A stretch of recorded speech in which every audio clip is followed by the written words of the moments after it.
that is a thing for a lot of different people, and they don't seem to realize it's not that it was not a thing when you were growing up. It's that people were not comfortable enough to express that that was a problem for them, that they were suffering from these things, because when they did, you called them crazy. Right. Exactly. And you that's told why them to they be don't quiet wanna say because that. people aren't going to want to be your friend. People are going to think you're crazy.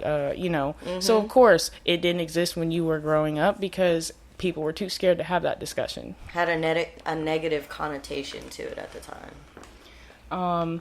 So I would also like to have a brief discussion just so that we can discuss more about the lives that were taken.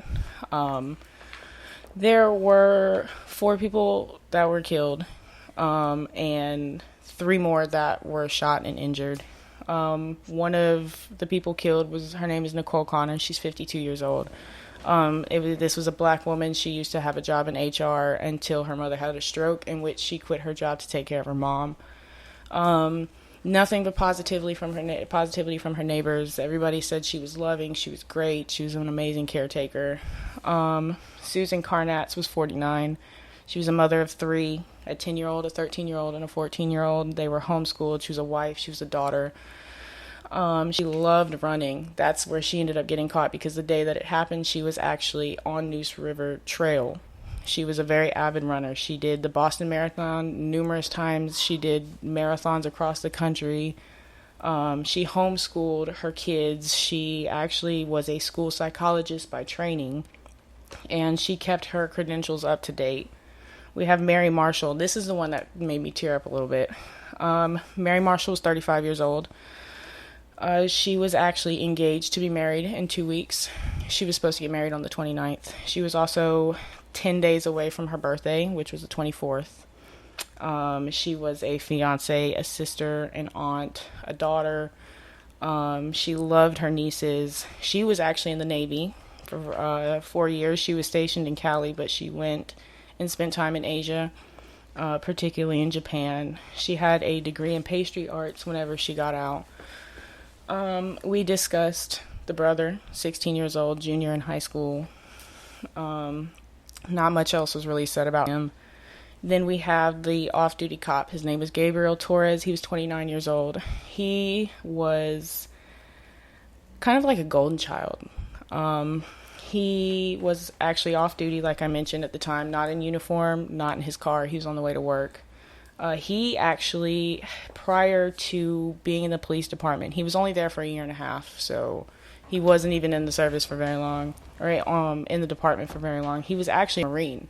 He was stationed in Camp Lejeune from November of 2016 until February of 2021. He actually reached the rank of sergeant. He was a father and a husband. He had left behind 1 daughter. He had many awards that included Good Conduct, National Defense Service, Global War on Terrorism, Humanitarian Service, and a Sea Service Deployment Ribbon. This was a really Very great... accomplished. These are the lives that this child took it upon himself to take. On top of that, there were 3 injured. Obviously, the shooter himself is currently in critical condition. I believe his name is Austin Thompson. Don't quote me. He is in critical condition at Wake Med, I think. Oh, no. There's a Marcelle Gardner who's 59. She's actually in critical condition, fighting for her life. She was one that was shot. She's at Wake Med. There was a Casey Joseph Clark, also a Raleigh police officer. He was treated and released. And then we have the shooter himself. Like I said, keep in mind this comes just 2 months after the last cop, was shot and killed. People are still reeling from that. We've already got another one. And up until Ned Birdie was killed, it had been 20 years since a Raleigh police officer was killed, which was Officer Charles R. Paul. He was, I guess, chasing after a speeding vehicle and hit a guardrail on Interstate 40. And after he had that happen, it had been 20 years since a cop had lost his life. And then all of a sudden, this year alone, we've got 2 back-to-back. Mm-hmm. I think that says a lot about the laws and rules in regards to guns and who's allowed to get their hands on them. I think that maybe the people in charge need to do some thinking about how we select and let people get guns. Yep. Because clearly we're having all of these mass shootings and these school shootings and these store shootings, and we're having all of these things happen. Clearly people who don't need to have guns have them. Well, they're ridiculously too accessible, and on top of that, it's a little bit on the parents, because this was a kid and he probably doesn't have a gun. It probably was, one that he could access from an adult. So there needs to be a little bit more law that maybe is a psychological test, or provides a consequence for adults who have allowed their guns to be accessed because they were not properly locked away. There should be a law about how it needs to be locked away, certain standards of, no, you can't just put it in a cabinet, and hope nobody touches it. You need a certain standard of lock or So you something. think that maybe if they held parents accountable for when their children do things like this, do you think that would make a difference? I think that it would help make them less accessible, because we're attacking not, you let your kid do this. We're attacking how were they able to access it in the first place? As a parent, why was that accessible for them? Why is it so easy for him to get that? Get that gun. Yeah. And I will say, obviously, making changes, doing psych evaluations and things of that nature, that's not going to solve the problem. I mean, if somebody wants to get their hand on a gun, they will get their hand on a gun. We all know that. But I think the conversation and the point that we're trying to make is that it shouldn't be that easy. No. Yeah, no. As a gun owner, that's your responsibility to make sure you know where your gun is at. Not anybody can get at. That's why you got the license. But I also think it's your responsibility as a parent, because like we just said, you can get a gun from somewhere else other than your parents' safe. So your responsibility as a parent is to know what your child is out here doing and what they're getting into. You should know that they have it, because a lot of the time I think the problem is that parents want to be friends. Yeah. And there is a time and place to be friends. You should know what your kid is getting into out there. You should know who they're running around with. It's your job. And I feel like that is another problem, because even if your kid didn't get that gun from your safe and they got it from the streets, you should know. You should know who they're running around with, so that if they are running around with questionable people, that means you need to eye them like a hawk. Yeah. No, I don't even know if this is a stupid idea, but to get a permit, right, you have to do all these things. But why don't they do a psych renewal, every few years, type of thing? Or also check up on these people. Mm-hmm. You never know what's going to happen in their lives. Check their records. Check if it's developed what's going to happen, and within just at least 1 year. And prove that you have you're a fine. safe. I don't know. Just like when you adopt a puppy, you have to prove you have the things to take care of the puppy. Because they sure will call around. You have a safe. Prove where you're going to keep this gun at. What are your intentions of storing it? The simplest thing in North Carolina, you have to get your tags renewed every fucking year. Why isn't that the same thing for guns? Exactly. To me, it's really simple changes that could be made, and I feel like they don't get made. Because if those changes got made, money would be lost. And we all know money makes the world go round. Yep. Yeah, I don't know. With that whole thing, when I heard about what happened, I mean, I'm not saying that I don't want anything to happen to anybody.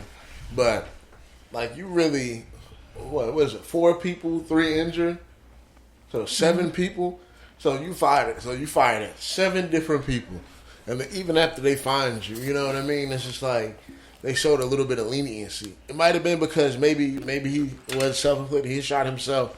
But to me, it's just fucking crazy. Because at the end of the day, and it's funny because everybody says the same thing when I bring up this story. And it's not funny, but it's fucked up because it's the truth. If he would have been black, he wouldn't have went that far. Oh, no, not at all. It's the fact that he was just down the trail. I've been said that. I said, hell, if Dahmer would have been black, they'd have brought the electric chair to his goddamn house. He would not have killed that many people. He would not hit his face. He wouldn't, the mask he had on, he'd have never made it there. They'd have been like, nah, you got to go right here, right now. It would have been over. The reason why he got away with so fucking much was because he was white. Oh yeah, exactly. Like literally. Did you notice that when the cops got called for him so many times for all this crazy shit? The cops get called once for that little black girl for breaking the phone, and they arrest her that night. Wait, what about the boy? They turned a whole victim right back over to him. No, they did. Because of a lover's spat. But let this black girl break a phone. Homeless, being like gay or anything was wrong. Like they just didn't even they didn't want to fuck with that shit. It was the fact that he was white, and my point was more that they were calling the cops like, hey, this somebody's screaming, hey, there's a boy out here naked, da da da da, and the cops left him alone, didn't arrest him. But then when that black girl broke the phone of people taking pictures outside of the thing, they sent the cops immediately and arrested her for breaking the phone. Not for Dahmer, have people in his house screaming and an underage boy drugged out. They didn't even bat an eye. I mean, hell, the only supposed to know the smell of the only fucking I was bodies? gonna say How the only reason he even got caught is because the stench that radiated from his place got unbearable. And that imagine if he had figured out how to better dispose of the bodies. Who knows how long he could have went on doing this? Yeah. It's like I said, it's fucking crazy. But if that white boy was black, that shit would not have even got that fucking far. No, it wouldn't have. Like, they'd have just they'd have tossed a grenade in the shed. Yeah, my thing is like my man, like all the people that be getting killed by black people, like. All that shit just blows my fucking mind. Like, damn, I can't remember his name off the top of my head. Remember the dude that got choked the fuck out? Oh, yeah. Selling CDs? George Floyd. Yeah. Yep. Selling fucking CDs. Yeah. Yep. No. I mean, hell, they actually, I don't know if anybody else knew, but when all that, before we cut to commercial, when all that was going on at one point, there was actually almost, there was a little black autistic boy at one time that was actually sitting out in the road.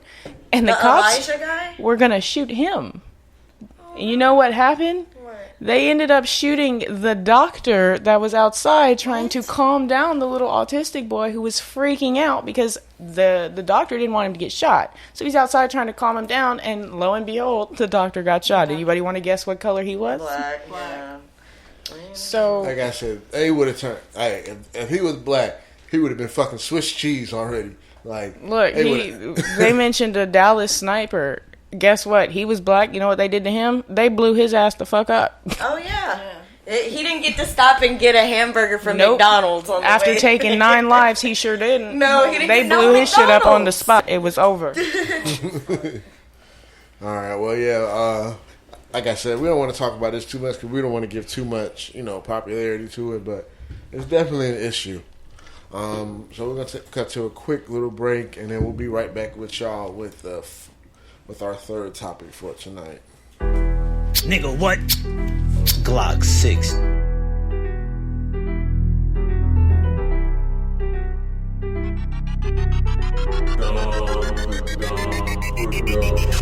I don't see no competition, no.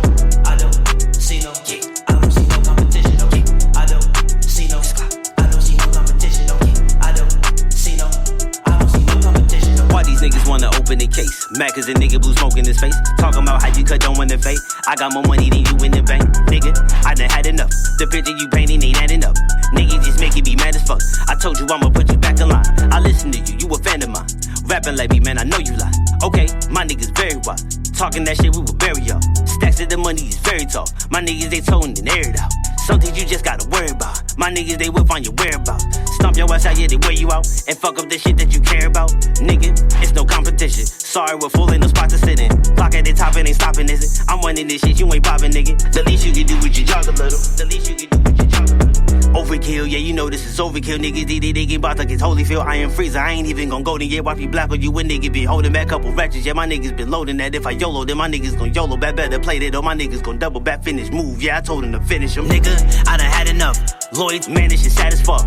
Money, my shit start stacking up. And family, they got it back in blood. Too quick to leave, I don't trust you, cuz I'm back at this bitches is hitting lines. Stick and move, you gotta get into it. Tend into it, go in this foolish I come clock. from the clock that I'm from. Gave 2 shots to do some. Still playing foul. Now it's just me, and there's no and one. You talk about loyalty, you got none. You talk about about money, let's see some. You talk about family, that shit done. You went with the game, no mission.